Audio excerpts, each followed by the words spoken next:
Light वालों को बोलो ये लाइट ऊपर करें, पीछे पब्लिक दिखाई नहीं दे रही। ये लाइट वाले साथी में लाइट को ऊपर कर दें, पब्लिक दिखाई नहीं दे रही है। लाइट वाले भाइयों से अनुरोध करते हैं कि लाइट को ऊपर कर दें, पब्लिक दिखाई नहीं दे रही है।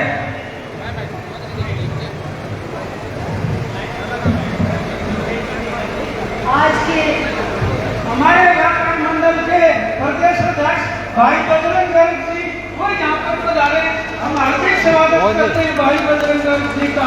धन्यवाद।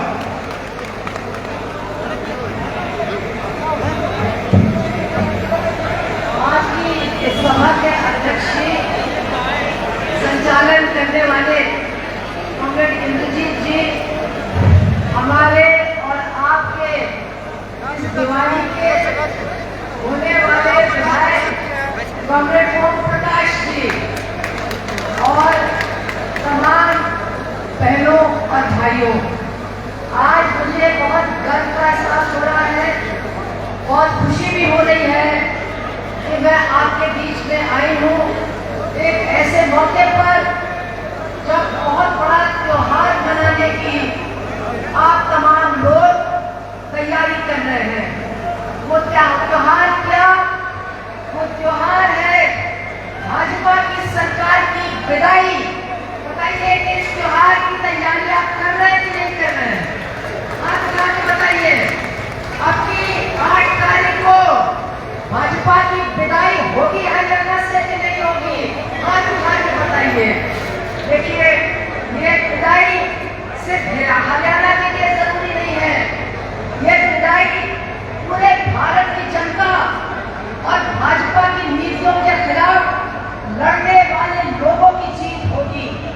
आज मुझे बहुत शर्म के साथ कहना पड़ रहा है कि हरियाणा की जो सरकार है, भाजपा की सरकार, वो हरियाणा में अपनी पुलिस, अपने गुंडों और अपनी ताकत का इस्तेमाल कर रही है कि जो भी हमारे लोग दिल्ली जाकर के सरकार का विरोध करना चाहते हैं, उनके नीतियों का विरोध करना चाहते हैं, उनका रास्ता रोकने का काम हरियाणा की सरकार, भाजपा की सरकार करती है। हमने देखा कि किसानों के रास्ते में उन्होंने कील गाड़ने का काम किया और हमारे बहादुर किसानों के ऊपर गोली भी चलाई। और अभी कल के दिन यही सरकार जो बलात्कारियों की मदद करती है, जो बलात्कारियों को संरक्षण देती है, इस सरकार ने जो 125 लोग बेचारे पैदल आ रहे थे लद्दाख से दिल्ली में अपनी बात को कहने के लिए, बाद में उनको पकड़ करके उनको भी थानों में बंद करने का काम इस हरियाणा की जालिम सरकार ने किया है। इसका बदला आप लोग सब 5 तारीख को लोगे कि नहीं लोगे, ये जवाब मुझे दीजिए। इस जुल्म का बदला किसानों के साथ जुल्म, जनता के साथ जुल्म, महिलाओं का अपमान, नौजवानों की बेरोजगारी, इसका सबका बदला आप 5 तारीख को अपना वोट डाल के लोगे कि नहीं लोगे? भाजपा की सरकार की विदाई इस हरियाणा से कराओगे कि नहीं कराओगे? हाथ उठा करके जरा मुझे बताइए कि इस काम को करने के लिए आप तैयार है। आज मैं आपके बीच में आई हूँ 2 अक्टूबर के दिन। ये 2 अक्टूबर का दिन महात्मा गांधी के जन्मदिन का दिन है, लेकिन हमको आपको इस बात की शर्म आती है, इस बात का दुख होता है कि गांधी जी के हत्यारे दिल्ली की गद्दी पर बैठे हैं, हरियाणा की गद्दी पर बैठे हैं, उत्तर प्रदेश की गद्दी पर बैठे हैं। इनको गद्दियों से हटा करके हमको एक बार फिर महात्मा गांधी के जो सिद्धांत थे, उनकी जो सोच थी, उसको फिर से महत्व अपने देश के अंदर देना है। आज का दिन लाल बहादुर शास्त्री जी का जन्मदिन है। उनका नारा क्या था? जय जवान जय किसान। लेकिन इस भारतीय जनता पार्टी की सरकार ने जवान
बंदी है।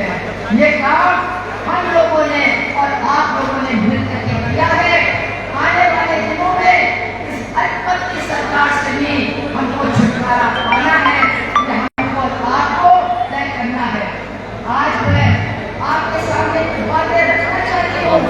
हमने आके, हमारी जनता ने आके 2024 के चुनाव में इनको वोट न देकर के इनकी सीटें क्यों कम की? पहला कारण ये था, बहुत महत्वपूर्ण कारण है। जरा सा आप लोग ध्यान से सुनिए मेरी बात को। चुनाव से पहले भाजपा का नारा था अब की बार 400 पार। जब उन्होंने ये नारा लगाया तो हम लोगों ने भी जनता से कहा, भैया ये 400 पार क्यों चाह रहे हैं? ये काहे 400 पार जाना चाह रहे हैं? और हम लोगों ने कहा जनता के बीच में कि ये 400 पार हमारा संविधान खत्म करने के लिए जाना चाहते हैं। ये 400 पार हमारे देश का जो आईन है, जो डॉक्टर बाबा साहब अम्बेडकर का बनाया हुआ समानता के आधारित संविधान है। समानता इनको पसंद नहीं, समानता से इनको परहेज है, इसलिए वो इस संविधान को समाप्त करना चाहते हैं, इस संविधान को खत्म करना चाहते हैं। और उसका नतीजा हुआ, मैं कहना चाहती हूँ, इसका नतीजा हुआ जो हमारे समाज के सबसे ज्यादा दबे कुचले और पिसे हुए लोग हैं, जो सबसे ज्यादा गरीब लोग हैं, जिनको हम दलित कहते हैं, उन्होंने बड़ी संख्या में खड़े होकर के कहा कि डॉक्टर अम्बेडकर के संविधान की रक्षा हम करेंगे और संविधान को समाप्त करने वाले लोगों को हम गद्दी से हटाएंगे। और उसका नतीजा ये हुआ, 400 पार की बात को छोड़ दीजिए, 400 पार नहीं, जनता ने उनको दिखा दिया ठेंगा और कहा 400 पार नहीं, अब तुम्हारा बहुमत भी हम खत्म करेंगे और आने वाले चुनाव में हम तुम्हारी गद्दी भी खाली करवाएंगे।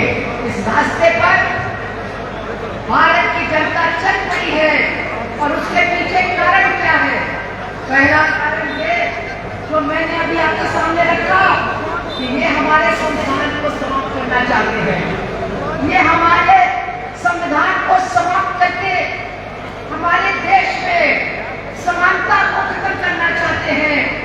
अमीरी और गरीबी के बीच की खाई और ज्यादा बढ़ाना चाहते हैं। सामाजिक अन्याय, छुआछूत, जात पात, इन सारी चीजों को बढ़ावा देना चाहते हैं और इसका जवाब जनता ने पिछले चुनाव में दिया। लेकिन इसके साथ साथ इन्होंने जो हमारे अन्नदाता के साथ अत्याचार किया, अन्याय किया, हम कभी भूल नहीं सकते। भिवानी के लोग और भिवानी के किसान, आपका एहसान है हमारे ऊपर। आप लोगों ने 1 साल तक किसानों ने जो दिल्ली को घेर के रखा था, उसमें आपका बहुत बड़ा योगदान रहा।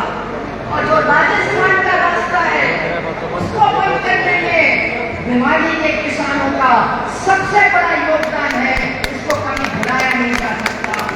और सरकार ने क्या किया? 1 साल तक किसानों को वहां भूखा रखा, ठंड में, गर्मी में, बीमारी में उनको वहां मजबूर किया। 700 हमारे किसान उस बॉर्डर के ऊपर शहीद हुए।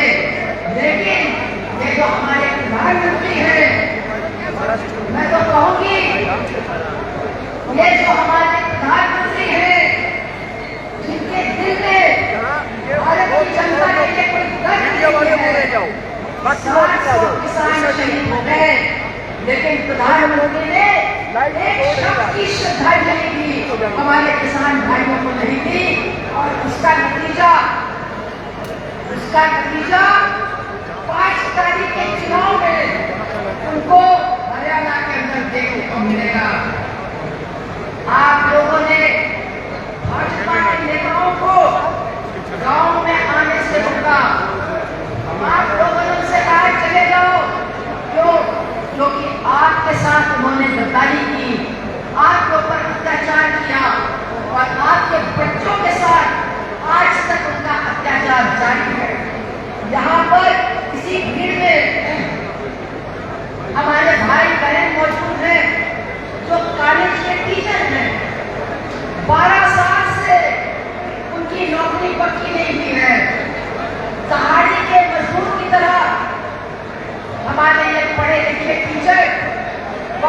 चाकरी कर रहे हैं। हमारे इस भीड़ में वो नौजवान मौजूद हैं जो रोज सुबह सड़क के ऊपर दौड़ लगाते हैं, दंड लगाते थे, तैयारी करते थे कि हम भी फौज में जाएंगे, हम भी फौज में नौकरी करेंगे। इस भिवानी ने पता नहीं कितने बेटे हमारे भारत की फौज को दिए हैं, लेकिन मोदी जी ने आपको क्या जवाब दिया कि अब आप फौजी नहीं बनेंगे, आप अग्निवीर बनेंगे। यानी आपको हम 4 साल की अच्छी नौकरी फौज में देंगे और उसके बाद दूध में पड़ी मक्खी की तरह हम आपको निकाल देंगे। हमारे आज तमाम नौजवान जो फौज में नौकरी पा रहे हैं, सरकारी नौकरियां बिल्कुल बंद है, लाखों नौकरियां खाली पड़ी हुई हैं, उनको भरा नहीं जा रहा है। जब किसी नौकरी का पेपर होता है तो पेपर आउट हो जाता है, जब लड़का पास नहीं हो जाता है तो नौकरी भरी नहीं जाती है और उसका नतीजा है कि आज हमारे तमाम नौजवान आत्महत्या कर रहे हैं या नशीली पदार्थ के चक्कर में अपने अफसोस, अपने गम को डुबो रहे हैं। ये आज उनकी हालत है जिसका हमको जवाब देना है। और आखिर मैं आपसे कहना चाहूंगी, हमारे जो देश की आधी आबादी है, हमारे देश की जो महिलाएं हैं, उनका क्या हाल है इनकी सरकार में। मैं सिर्फ पहलवानों की बात नहीं कर रही हूँ, पहलवानों की लड़ाई तो जबरदस्त लड़ाई थी और मैं आपके सामने कहना चाहती हूँ कि जहाँ की मैं रहने वाली हूँ उससे 100 किलोमीटर की दूरी पर बृजभूषण शरण सिंह रहता है। 100 किलोमीटर की दूरी पर इतना बदतमीज आदमी जिसने तमाम तरह की हरकतें हमारी उन बेटियों के साथ की हैं, तमाम बदतमीजी, तमाम बेहयाई उन हमारी बच्चियों के साथ की है। लेकिन किसके शय पर, किससे ताकत मिली उसको? मैं आपको याद दिलाना चाहती हूँ कि जब दिनेश और साक्षी को मोदी ने भूषण शरण सिंह को अपने पद से नहीं हटाया, उसके ऊपर मुकदमा नहीं डाला, बल्कि हमारी जो ये बहादुर पहलवान बेटियां थी उनको पुलिस ने जिस दिन इसका नया हम लोग पूरा 1 महीना उस फुटपाथ के ऊपर दिनेश और साक्षी के साथ बैठे और जिस दिन उनको जेल भेजा गया, हम लोगों को भी पुलिस की गाड़ी में फेंक करके थाने में बंद करके रखा गया। हम कभी भाजपा को माफ नहीं कर सकते। देश से घिना किया और ये जो करना चाहती थी वो नहीं कर पाई, लेकिन वो आज चुनाव लड़ रही है।